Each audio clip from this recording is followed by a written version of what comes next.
આમોદમાંથી પસાર થતા national highway number 64 પર છેલ્લા કેટલાક સમયથી માર્ગના નિર્માણની કામગીરી ચાલી રહી છે।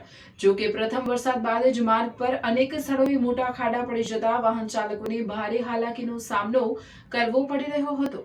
ખાડાઓના કારણે અકસ્માતનો ભય પણ સતત વધતો જોવા મળ્યો હતો।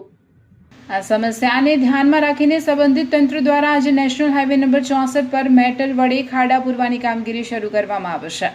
માર્ગ પરના ખાડાઓ પુરાતા વાહન ચાલકોને હાલ પૂરતી આંશિક રાહત મળશે તેવી આશા વ્યક્ત કરવામાં આવી રહી છે। સ્થાનિક રહેવાસીઓને વાહન ચાલકોએ તંત્ર સમક્ષ માંગણી કરી છે કે માત્ર કામ ચલાઉ સમારકામથી સંતોષ ન માનતા માર્ગનું ગુણવત્તાસભર અને કાયમી ધોરણે નિર્માણ કાર્ય વહેલી તકે પૂર્ણ કરવામાં આવે, જેથી વરસાદી ઋતુ દરમિયાન લોકોને મુશ્કેલીનો સામનો ન કરવો પડે અને માર્ગ સુરક્ષિત બની રહે।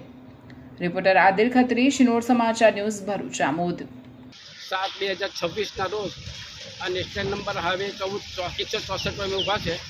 અહીંયા વરસાદ પડ્યા પછી ખાડા પડી ગયેલા છે અને એટલી બધી રાબડી થઈ ગયેલી છે કે બાઇકો પણ સ્લીપ ખાય છે, ગાડીઓ પણ જવાની પણ અવર જવરમાં ઘણી મુશ્કેલી પડે છે। માટે આરએમબી અને બાંધકામ ખાતાને મારી પણ એક વિનંતી છે કે વારંવાર તમને એવી રજૂઆત કરવામાં આવે છે પણ છતાં કામ થતું નહીં।